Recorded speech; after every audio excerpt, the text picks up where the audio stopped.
Compassion and confidence. Those are two tricky traits. True? Oftentimes, compassion and confidence may seem like an adversarial relationship. How might I come to say that? Sometimes my confidence seems not compassionate. I know it all, so I'm not maybe willing to listen. I might not have empathy if I appear to be overly confident. Mm-hmm. And keeping in mind, those are perspectives from others that you have no control over. True? Yeah. It's interesting. I just texted one of my friends last night because her political leanings are very what would be considered socialism, right? And everybody loses their mind over that. I was texting her that I'm really shocked by the comments that I'm seeing and hearing from people who literally don't want to help people because they deem them person either lazy because they're poor or undeserving because their skin is brown or black or something like that. And I'm finding it very interesting, particularly in these times when it's very evident that our social structures are so broken down. And it made me realize that how much grace factors into compassion. I do think that it's easy for people to get confused. Oftentimes, I don't feel like our compassion is free of judgment. I think that all gets in there and makes a horrible mixture. Therefore, we don't have a lot of unconditional compassion. Oh, I like that. Mm-hmm. Uh-huh. Uh-huh. There's something also of a gender dynamic when it comes You better to go ahead and speak to it. if you put the words confidence and compassion on the left-hand side of the page, and you put the words male and female on the right-hand side of the page, and you handed out 100 sheets of paper, and you asked 100 people to connect the two words, what's your hunch as to how many would connect one with the other more often than not? Yeah. Oh, yeah. Most of us, yeah.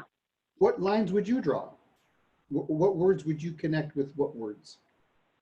Oh, male confidence and female compassion. It's why women have been underpaid. It's why we have always been property of men until the last century. When you have all the power, you have a lot more confidence. Yeah, I don't disagree with that. Although I think there's another dynamic to it as well. I just think that males are not even given the space to be anything other than self-absorbed to that extent. Even from childhood, our culture, we don't teach our males. You can have a family full of siblings, male and female, and even the younger females are the ones who are taught to care about the family, tend to other kids, cook, clean, take a back seat to their emotions, and tend to the tantrum that their brothers are throwing. We don't seem to have the same expectations for men. And this is probably going back to soul. I've been doing a lot of self-reflection on my diplomat. I think there's so many layers to it that on the surface, yes, I would say confidence men and compassion women. But in effect, what I'm experiencing is nobody has confidence, period. The men have the bravado, but when it comes down to it, when you start asking them the questions and you get down in it, they don't have the confidence any more than the women. They have the abandon to fake the funk. Very good. Further chart this out, if we added another column, in column A, we have compassion and confidence. In column B, we have male and female. In column C, we have strong and weak. How does that complicate things? The weak is considered synonymous with compassion. Mm-hmm. Which then, from a societal standpoint, at least in Western models, we have a bias to label one gender stronger than the other, don't we? I'm trying to get into the soil is what I'm doing here. I want to reverse engineer. our awareness of what is compassion, how do we view compassion, what is confidence, how do we view confidence, what are the society norms around compassion and confidence. And when we do something as simple as a gender review of this, we're not even talking age yet. If you were to stop and think Right. about your own timelines, how would you say your aging process has influenced both your sense of compassion and your sense of confidence? I can tell you that when I was younger, I don't mean to be offensive in any way. I know we're just meeting, but I got to keep it 100. I could give two fucks today what the world thinks about my decisions or me. But back in the day when I was younger, I went about life asking for permission. And today I go about life doing more giving notice. I You've think become more confident out of a sense of an awareness that you really don't have or want control over what other people feel or think. Is that accurate? I know it's a bit arrogant of me to think that I have any control over what others think. And beyond that, this is your fault, soul, but I don't have the bandwidth to worry about it anymore. So I really don't care. But And, I think that's a natural thing with age, though. and Michelle, you're in a unique situation where have you been in the medical field most of your life? Forever, yeah, since I was 18. And I had no idea what the hell I was getting into. I had all my grandparents. I had all my aunts and uncles. Nobody in our family had ever been sick. I'd never visited a hospital. I only had one great uncle in a nursing home. I had no clue. So compassion, empathy, you're naive, you're all about yourself when you're 20 years old. Yes, I did my job and I did the best I could, but to have real compassion and empathy, that comes with maturity. And I think it comes with confidence that I can display compassion and empathy where maybe before, depending on the situation, who I was with, I was worried about what they would think of me, what they say about me, if they really knew I had a compassion or empathy for something. So now that I'm older, I don't really care what people say. I can do things, say things that show compassion now that I'm older and more confident. We're getting in touch with the fact that it's a ripening process, isn't it? Both compassion and a sense of confidence is a ripening process. It's a summation. It's like composting. You throw a bunch of stuff in the compost pile. It takes time for it to break down, become really rich soil, and then you use that soil to add to other soil. Compassion and confidence takes time to integrate through experience, not just knowledge, but experience. Do you understand why I'm being picky about the difference between knowledge and experience? Any ideas? Mm-hmm. Yep. For example, Michelle, when you first started your training in nursing, you had knowledge. It wasn't until you were on the floor that you had wisdom. Is that fair to say? Yeah, you have to experience it. You have to feel it. It isn't enough to have it in your head. You have to feel it over time. So definitely experience that. Experience gives you a deeper understanding of things. And even when your mind might forget something, what I'm learning as I age is that your body, your muscles, gets that muscle memory, remembers it. So it's weird because you can get triggered by the craziest things. And it's because of experience drives it deeper. Because you're right, it does involve your whole self, your spiritual, your what's happened in my family, what's happened in life in general. All those things influence how that experience will relate to how I feel compassion or not. I could lose compassion as my life went on, depending on what my circumstances were. So let's take a trip down memory lane. As you ponder your relationship with both of these traits, compassion and confidence, as you flip through your internal scrapbooks, as you recall times where you really thought you had it together. You really thought that, okay, there's not much more I can learn about something. You're really confident about something or someone. And now that life has ripened you a little bit more by adding firsthand experience with compassion, you look back now and you think how far off base I was. I'll give you an example. Yeah. I can recall one time where I was having lunch with one of my teachers. I was unusually quiet. She pointed that out and she's like, what's going on? Why are you so quiet?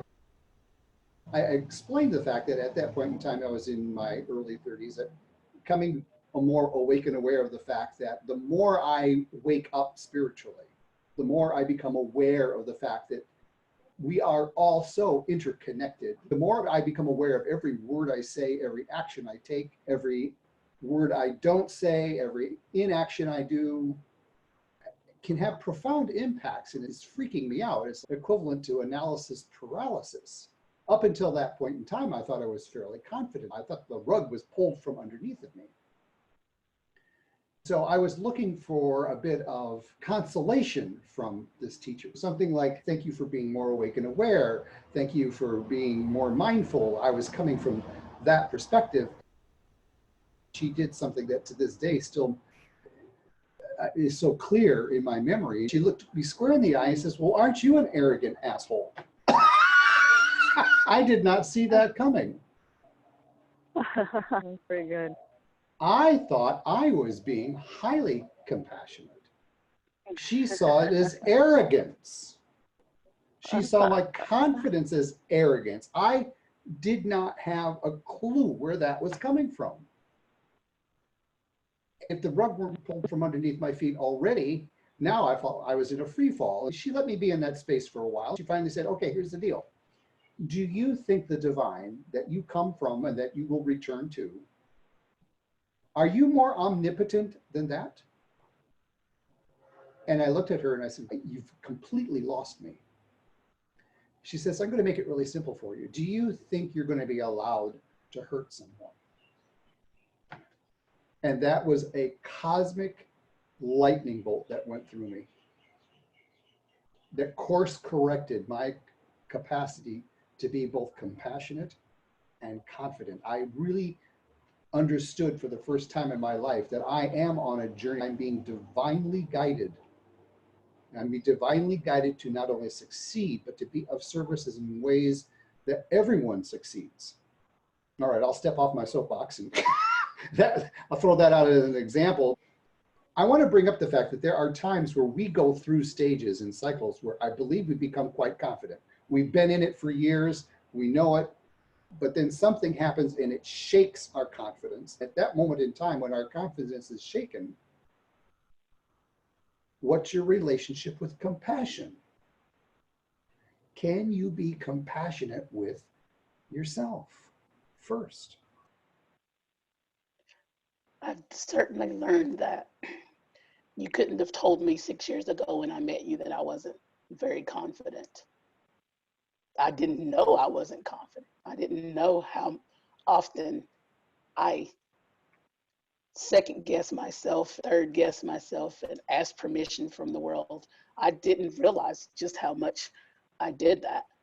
And one of the first sort of lessons and tools that I had to learn was the ability to be vulnerable enough with myself to admit those things that I had been taught were weaknesses that I didn't want to see about myself, because the only way that I could grow was to actually look at my blind spots. So learning the compassion with myself was absolutely imperative. And I've exhibited it so much, particularly in these last 3 months, with between just everything going on, between tornadoes, family sicknesses, family deaths, work stressors, everything. I've learned to just be still and love myself and be willing to say, I don't have an answer right now. I don't know. And I'm not saying anything to anybody about anything, including myself, no matter how much pressure I get from myself or anybody. I'm just going to stay still until I get a message that I'm supposed to get. Michelle, I can only imagine as your journey in the medical world has unfolded before you, what a wrestling match you've had with compassion with yourself and others.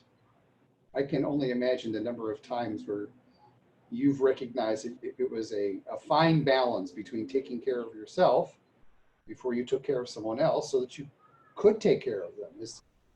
Yeah, I guess I'm very lucky. And even though you might get tired, you might get just with life in general, I was very lucky to have a loving husband who would take the burden off me. I don't feel like making supper. Okay, I never had any stress from him.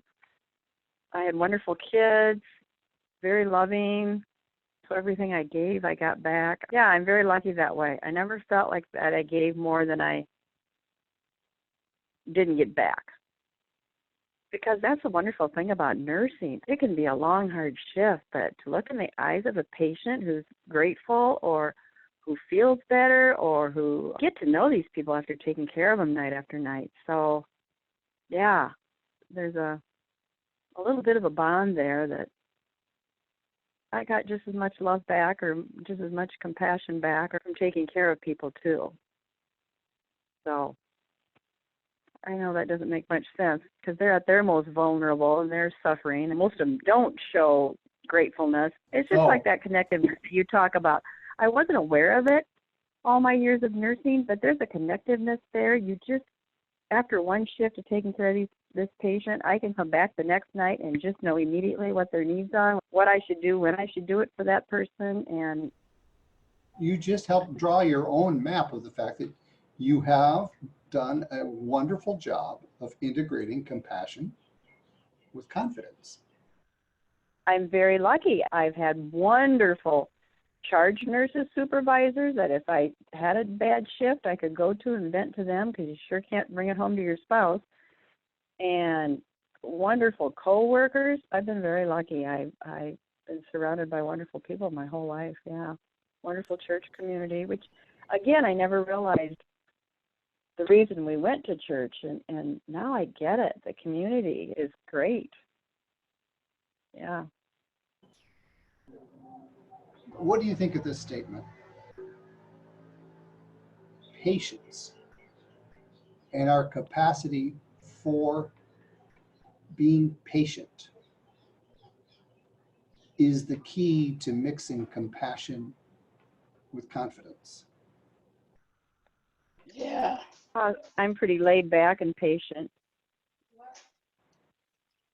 I definitely think that's a component because I've grown in my patience too. The factor of wanting the result now, wanting the answer now, wanting the revelation now is oftentimes something that has definitely made me so impatient that sometimes I lost the ability to have compassion in that moment for myself and others.